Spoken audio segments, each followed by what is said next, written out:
Korupsi menjadi masalah di berbagai negara. Sebagai tindak kejahatan serius dan paling merugikan, jelas sudah selayaknya para koruptor ini mendapat hukuman yang setimpal untuk menimbulkan efek jera bagi pelakunya dan menjadi contoh serta peringatan bagi para koruptor lainnya. Untuk mengatasinya, masing-masing negara memiliki berbagai cara dan sanksi. Ada yang hukumannya cukup ringan, hanya beberapa tahun saja di penjara, seperti di Indonesia. Ada juga yang tidak segan untuk memberi hukuman mati bagi para pencuri uang negara seperti yang diberlakukan di Cina. Selain itu, ada pula berbagai hukuman lain yang dijatuhkan kepada koruptor. Berikut on the spot merangkumnya dalam 7 hukuman bagi para koruptor.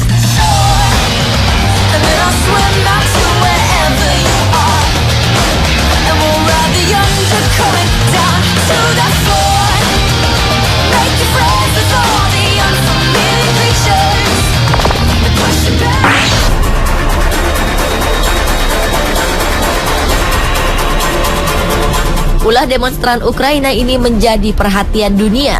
September 2014 lalu, mereka menggandeng politisi Vitaly Zurovsky menuju tempat sampah, lalu membuang sang politisi ke dalamnya. Vitaly tak mengalami cedera apapun. Namun, perasaan politisi ini terguncang hebat setelah sekelompok demonstran melemparnya ke tempat sampah besar di luar gedung parlemen Kiev. Awalnya, Vitaly berpakaian rapi, mengenakan kemeja putih dibalut jas hitam, menenteng tas kerja berwarna gelap, berjalan melewati kerumunan para pendemo. Video lainnya menunjukkan sekelompok pria berteriak ke arahnya, lalu melemparnya ke tempat sampah dengan bagian kepala terlebih dahulu. Particularly, the emotions are running high because Parliament was set to vote on a vetting law, an anti-corruption, it's called lustration law, which people hope will be able to... Saat Vitaly meminta massa tenang, sebuah ban bekas dilempar ke dalam tempat sampah dan mengenai kepalanya. Seorang demonstran memegangi kepala Vitaly, mencegahnya agar tidak melarikan diri dari tempat sampah. Vitaly adalah mantan anggota partai mantan Presiden Viktor Yanukovych yang dilengsarkan paksa Februari lalu setelah menolak menandatangani Fakta Uni Eropa yang memicu protes di seluruh negeri. Ia juga tidak populer di kalangan pemilih setelah ia mengusulkan tindakan keras terhadap legislator anti pemerintah. Ia disebut-sebut sebagai politisi yang korup dan menjadi rezim pro-Rusia.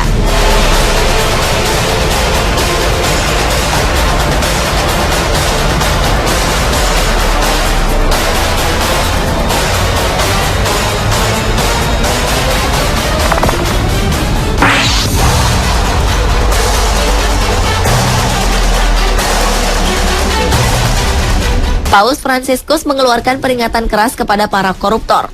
Dalam khotbahnya di Casa Santa Marta, Vatikan, Paus menegaskan perbedaan antara para pendosa yang menyesal lalu bertobat dengan mereka yang menjalani kehidupan ganda dan munafik. Rajin bersedekah, tetapi di sisi lain tetap mencuri dari negara dan kaum miskin. Paus mengatakan lebih baik jika koruptor diikat di sebuah batu penggilingan lalu dilempar ke laut. Ia juga menggambarkan para koruptor seperti batu nisan yang kelihatan putih bersih, tetapi di dalamnya penuh tulang belulang dan kebusukan. Paus Fransiskus juga menyebutkan bahwa orang tua yang mencari nafkah dengan menerima suap telah kehilangan harga dirinya, dan makanan yang mereka beri kepada anak-anak mereka disebut roti yang kotor. Khotbah Paus Fransiskus disampaikan di tengah kerasnya melawan korupsi dalam tubuh Vatikan. Dan pada Mei lalu, Direktur Bank Vatikan dipecat karena diduga terlibat korupsi dan skandal pencucian uang.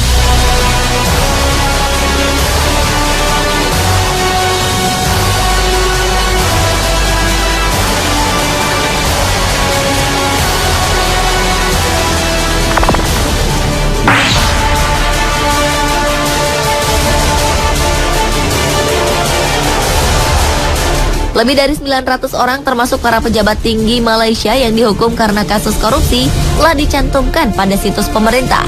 Para pelaku dipampang lengkap dengan foto-foto data pribadi dan sejarah kasus para pelaku. Database para pelaku korupsi dalam bahasa Melayu dan Inggris dipublikasikan di portal resmi Komisi Anti Korupsi Malaysia, MACC, untuk mengingatkan semua orang untuk tidak menerima atau memberi suap.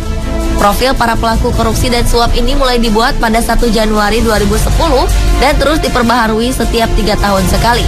Sebagian para pelaku korupsi tercatat sebagai politisi, pegawai negeri, pengusaha, wira swasta, ataupun anggota masyarakat biasa. Kronologis kasus setiap pelaku dicantumkan secara lengkap dan detail, termasuk besaran dana yang dikorupsi.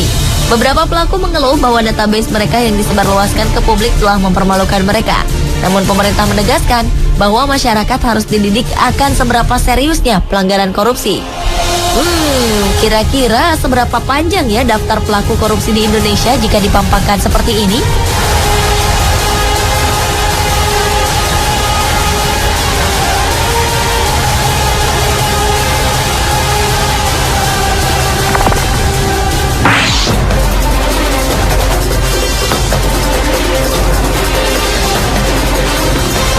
Stasiun televisi pemerintah Korea Utara menayangkan gambar seorang pemimpin berpengaruh dibawa keluar dari ruang rapat setelah dicopot dari jabatannya.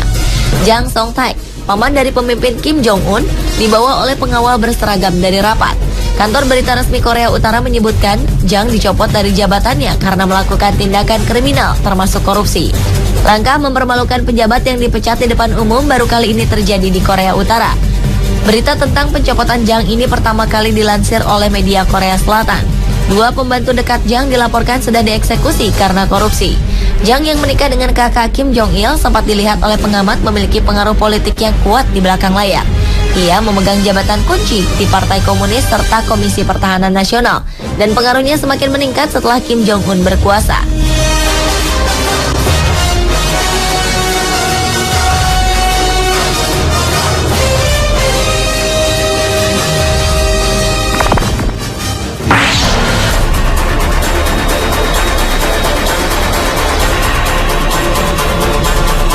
Keberhasilan Hong Kong dalam memberantas korupsi merupakan salah satu faktor pendukung pesatnya perkembangan perekonomian di negeri ini. Pada tahun 1960-an, negara ini termasuk negara paling korup dan terparah di dunia. Saking parahnya, seorang supir ambulans tidak akan mengantar pasien sebelum mendapatkan uang tip. 1973, negara ini mengambil langkah berani. Tanpa kecuali, seluruh polisi, hakim, dan jaksa dipecat, kemudian membentuk Komisi Pemberantasan Korupsi yang dinamakan Independent Commission Against Corruption. Sejak awal terbentuk, lembaga ICAC tidak pernah pandang bulu dalam memberantas korupsi, baik kasus korupsi besar maupun kecil. Selain menerapkan hukuman mati bagi para koruptor, pemerintah juga menciptakan efek malu dengan menangkap koruptor di muka umum.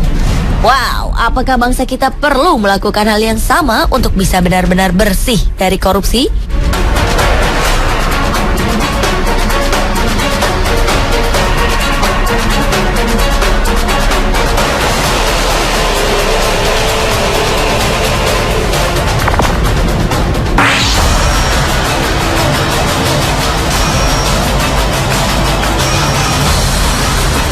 Tokoh politik ternama Cina, Bo Xilai, diusir dari negaranya karena skandal korupsi yang dilakukannya.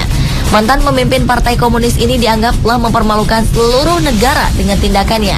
Selain diadili, ia juga tidak akan menerima penghargaan sebagai mantan orang tertinggi di Partai Komunis. Bahkan keberadaannya akan dihapuskan karena keterlibatannya dalam skandal terburuk yang terjadi dalam beberapa dekade. Tak hanya korupsi, dengan kekuatan yang dimilikinya, ia juga sempat melindungi istrinya, Gu Kailai, dari tuduhan pembunuhan warga Inggris. Akhirnya istri Bo ini dikenai hukuman mati karena membunuh warga Inggris Neil Heywood.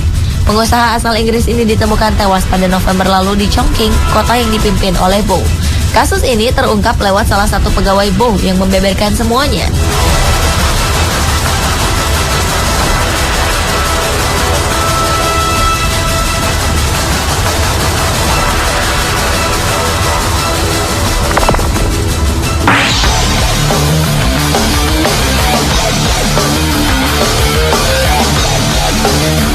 Manajemen Rumah Sakit Dr. Karyadi Semarang meminta salah seorang pasiennya yang juga terdakwa kasus dugaan korupsi, Satrio Teguh Subroto, untuk segera meninggalkan rumah sakit karena diduga memanfaatkannya untuk menghindari hukuman kurungan. Pejabat rumah sakit mengatakan bahwa Satrio telah dinyatakan sehat oleh dokter dan harus segera meninggalkan rumah sakit. Awalnya, terdakwa kasus dugaan korupsi proyek pengadaan taman di Jalan Ade Sucipto, Solo ini harus menjalani operasi. Setelahnya, kondisinya semakin membaik, hingga ia dinyatakan sudah bisa pulang. Anehnya, Satrio selalu menolak dan tidak bersedia kembali ke tahanan. Pihak rumah sakit akhirnya memberi waktu 3 hari untuk ia menyiapkan kepulangannya dari rumah sakit. Jika tak kunjung keluar, maka pihak rumah sakit akan mematikan seluruh fasilitas di rumah sakit, termasuk listrik.